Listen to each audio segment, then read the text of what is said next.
Hello friends, welcome to my new blog. আর আমি Tanu tales. তো তোমরা সবাই কেমন আছো বলো? আহ, তো যাই হোক, অনেকটা লেট হয়ে গেল ভিডিও দিতে। আজ আমি শুটে চলে গেছিলাম বারুইপুর। তো বারুইপুর তোমরা কম বেশি সবাই চেনো। তো আজকে আমি অনেক অনেক অনেক সকালে শুটে গেছিলাম। আর আজকে আমার দুখানা লুক রয়েছে, তো আমাকে তো বুঝতেই পারছো কতটা আমাকে তাড়াতাড়ি যেতে হয়েছে। তো একটু ঢংছং তো করা যেতেই পারে না শুটে গিয়ে। তো এখন আমি মানে লেট করে পৌঁছেছি, তারপর আমার ঢংচং কমে না। অলরেডি আরেকজন মডেলের তার ড্রাপিং শুরু হয়ে গেছে।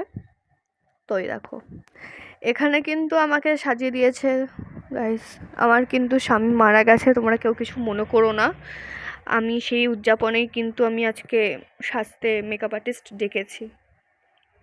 মানে আমার আজকে মারা গেছেন আমার প্রিয় মানুষ, তো সেই উদ্দেশ্যে কিন্তু আমার এই সাজটা, পুরো সাজটা কিন্তু দেখো কেমন লাগলো শেষ অবধি।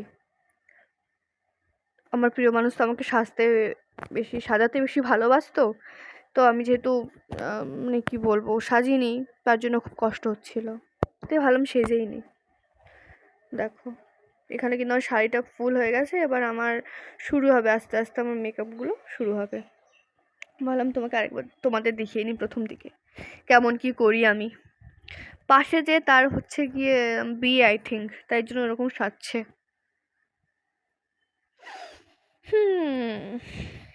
জানি তোমরা অনেকে অনেক মন্তব্য করবে, বাট আমি তো ওর কথাটা অমান্য করতে পারি না, না। যেহেতু অনেকটাই আমাকে সাজতে দেখে ভালোবাসতো, নিজে সাজার জিনিস কিনে দিত, নিজে সাজিয়ে দিত, ওকে তো আমি আর ছোট করতে পারি না, বলো গাইস। তো চলো আস্তে আস্তে শুরু করি মেকআপ আমার। এখানে ঘষাঘষি চলছে আমাকে ফর্সা করার উদ্দেশ্যে, আই মিন ভূত সাদা করার উদ্দেশ্যে। আমি একটু বকতে ভালোবাসি, তাই ওখানে গিয়েও বকছিলাম, হি হি হি। তো আমি জানি মেকআপ আর্টিস্ট আমার কথা শুনে পাগল হচ্ছিল, তারপর বকে যাচ্ছিলাম, বলছিলাম যে একটু ভালো করে সাজিও, নয়তো আমার উনি তো আবার একটু কষ্ট পাবে। উনি বললো ঠিক আছে আমি চেষ্টা করব।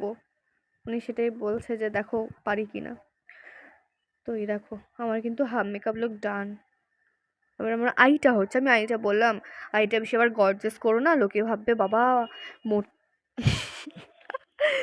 হারাতে না হারাতে প্রিয় মানুষকে এরকম চোখের মেকআপ, তাই জন্য কিন্তু আমি হালকা মেকআপ করছি। কিন্তু তোমরা আবার এখানে আবার কিছু বলো না। আমার আবার সাথে সাথে খিদে পেয়ে গেছিলো, তো সাজার মধ্যে একটুখানি পেয়ারা ঠুসে নিলাম। যাই হোক, আমার কিন্তু ফুল মেকআপ ডান। এবার আমার হেয়ার হবে। দেখো আমি আমি খুবই কিন্তু হালকা মেকআপ করেছি, বেশি কিন্তু আমি গাঢ় মেকআপ করিনি, বিকজ শ্রাদ্ধ বাড়ি, তাই শ্রাদ্ধ বাড়িতে কেউ এত হেভি মেকআপ করে না। দেখো কি সুন্দর লাগছে না আমায়। আমি জানি উনি খুব আমাকে দেখে পছন্দ করবেন, ওপর থেকে দেখে আমাকে খুব ভালোবাসবেন। কিছু করার নেই আর। এই কষ্টটা বুকে রেখে আমাকে তাও সাজতে হয়েছে গাইস। তোমরা হয়তো ভাবছো যে আমি এতটা নিষ্ঠুর কিভাবে হলাম যে আমার প্রিয় মানুষটা মারা গেছে আর আমি এরকম সাজছি। দেখো ওর জন্য আমি কোনও সেজে ফেলেছি,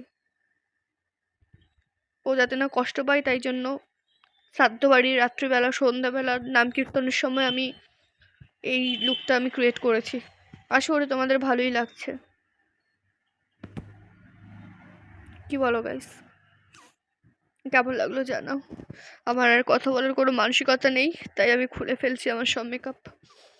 আমি কি বলবো তোমাদের, আমি কিছু বুঝতে পারছি না গাইস, আমার প্রিয় মানুষটা।